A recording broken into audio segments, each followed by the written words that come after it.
So the Hot Toys C3-PO from Attack of the Clones was officially released today. We got the photos. So my question is for those that canceled, did you regret it now? We want to run through the photos. So these are the blogger photos that came out. And as I've noted on some previous streams, I mean, I don't have it myself personally. I passed on it only because C3PO is a character where I only need personally one representation in my collection.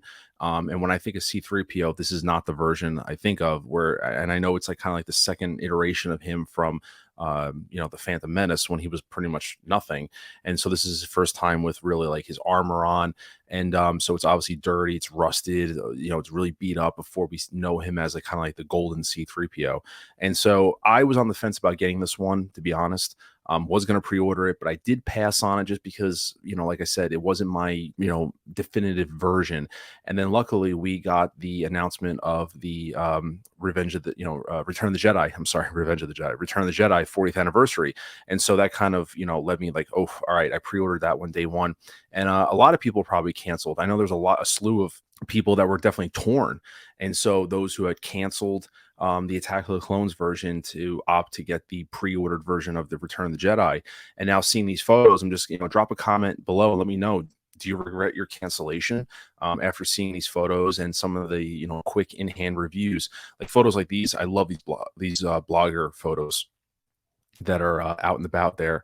They just give such a sense of realism to this. And I do own the Attack of the Clones R2D2, and I kind of want to touch on that because what right now where I'm feeling as a collector is what happened with R2D2, and I kind of can see where I'm going with this. So, like I said, these are the photos. Just want to skim through these real fast. Like I said, I have no complaints about the figure. I think it looks great. I love the attention to detail, how weathered it looks. The eyes light up. I love all the mechanical hoses in the chest area, how they don't look like they're molded plastic. And I love the I know there's people out there that are buying two of these to recreate this version and this version. So you have the classic 3PO, and then you could swap the head with the battle droid head with the blaster to recreate that battle in Geonosis. So pretty cool. Like I said, the flexibility in terms of display styles is going to be really awesome. And I can't wait to see this in people's collections, how they have them displayed up. But that being said, the situation with R2D2 was I never had one. And so I passed on R2 in hopes that Return of the Jedi would give us one. And then I started seeing photos of it. And I was like, oh man, I missed out and I was upset about it. Luckily, an online dealer that I buy from had one in stock. After cancellations, he got one in and put it on the website. And I grabbed it immediately. So I paid retail for it after it was already hitting high prices on the secondary market. I was able to get it at retail, and definitely one I'm so happy I got. I absolutely love it. And I got to be honest with you, I do have the C3PO pre-ordered, as I said, from Return of the Jedi. But I'm kind of feeling that way right now about 3PO. I'm kind of looking at it and I'm like, man, did I make a mistake? Should I have gotten this?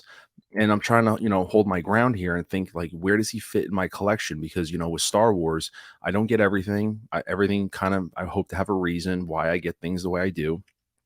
Um, R2D2 is pretty flexible, where if there was another one, I would probably pick one up because I could have one with Mando and kind of, that whole and Ahsoka and kind of that whole situation I have. And then I could use one with more of the original trilogy. This 3PO is obviously very specific to Attack of the Clones. And so, like, I don't have the battle droids. I don't have any of that stuff. I'm getting the second wave with Anakin, Padme. But like I said, he's very specific, and I'm kind of torn right now. I won't lie to you, and I'll admit that if this does come up via the same situation as R2, I might pick it up at retail. I won't pay above retail. It's not worth that much to me to get. I am excited for those that are getting it. It looks like a fantastic piece. I'm just curating my collection my way. And that's kind of where I'm feeling right now is, like I said, I passed on it originally, but kind of coming around to it after seeing photos and like in-hand video of it and stuff. And just seeing these photos is just absolutely amazing. And like I said, I got this one, I pre-ordered this guy here, the Return of the Jedi version, which is more of the classic, R2 C3PO, I'm sorry, that I'm used to. And I'm very happy with it. I really can't wait to have this one in my collection. I do hope that we get another, R2, because that's kind of how I have them posed together. That's how iconic this is. But like I said, if you're watching this video, and you're someone that maybe either had it, canceled it, because I definitely know there was people that had the Attack of the Clones version on pre-order. because that's, like I said, that's the version that was available. And then when this was announced, people canceled and then got this, just like people who got waitlist conversions because of that reason for the Attack of the Clones 3PO. And there's people that are definitely buying every version of, which is great. Absolutely love it. There's versions of characters I have multiples of, but like I said, I'm really excited for this version. This is more of the iconic 3PO that I think of when I think of it, when I see this character. And so, they, I'm just kind of torn, I guess you could say. And that's kind of why I'm recording the video, is that I'm a little torn and I'm just curious to hear if there's anybody else that's out there like that in terms of their their whole situation with the figure. Are you kind of still happy that you canceled it, or are you kind of regretting it and maybe going to try to chase it and something like that? But I want to pull up a quick video right here for you guys. So I'm just pulling up Sideshow's first look. I'll put myself off screen so you guys can see it. So this is, like I said, the figure, and seeing this stuff is what changes my perception. When I'm pretty confident about figures I missed out on or something like that, I tend to kind of look at the source material online of what's available. So like, the first looks, or people who get them first, like MRC, who gets them usually does reviews pretty quickly. That's what happened with R2. I started seeing footages like this for R2, and I was like, oh man, I really wish I got that one. And by sheer luck, someone else canceled on a website. I grabbed it right away at retail. So happy about that. And I kind of feel like that's where I'm going to be with this 3PO.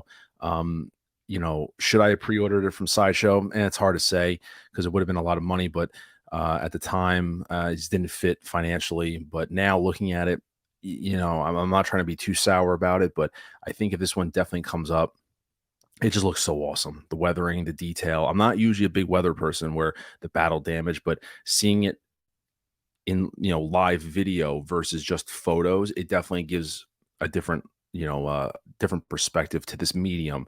Seeing the videos of it, seeing it articulated, seeing it in hand versus just stock photos, sometimes really kind of pushes me over and kind of then makes and helps me with my decision making. Like I said, photos don't always just tell the whole story. Seeing stuff like this with Sideshow, giving it its full roundabout demonstration is that kind of can sell it for me sometimes. So going through it, like I said, great art. It looks like the articulation is really great on this one. In terms of the flexibility, what you can do with the arms, very posable from what it seems. If you have any figures, like I have the die-cast RoboCop, those pistons there should be pretty well, they look like they're pretty flexible. They move pretty well. Obviously, they're always susceptible from damaging, but I have the RoboCop die-cast and it holds up just as well. So like I said, really excited for this one. For those who get it, congratulations that they got it from day one. Even more so those who are getting multiples to display it in all its incarnations. It's just so awesome. But yeah, like I said, just to reiterate, it's one of those figures where I passed on it. Now I'm kind of having second thoughts that I'm kind of on the fence. So like I said, let me know what your thoughts are on this, and do you guys stand behind it? So are you someone who canceled this to get the Return of the Jedi version, and do you stand behind that? Has seeing these videos changed your perception on it, in terms of your thoughts? Are you regretting it? Are you going to chase it down on the secondary, or are you going to be like me, where if one of them happens to pop up for retail, you're going to grab it? Let me know. I'm really interested to know, because this is a side of collecting that we're being honest with ourselves about. Sometimes you think you make a decision a few months prior that you made the right decision for yourself, and then you have a change of heart when you see stuff. There's nothing wrong with that. As collectors, I think our opinions change all the time with stuff, and it's the whole point why we watch videos and reviews to kind of reaffirm ourselves and help us decide whether or not we're going to be purchasing something or not. And so, like I said, I'm just trying to be honest with where I'm at right now. I wouldn't be totally upset if it was never in my collection, but it's something that I'm kind of definitely leaning towards trying to chase it down at the retail pricing more than I was before. It wasn't even honestly a thought of me getting this, but then when all this stuff kind of comes out, it's kind of like it's starting to sway me a little bit. So that's kind of where I stand. Like I said, it looks really great. It is just super specific to Attack of the Clones. It does look great with the R2-D2, which I do own. So like I said, let me know in the comments below, guys. Drop a like on the video, subscribe if this is your first time watching, and I'll see you guys in the next video. Take care, guys. Have a great night.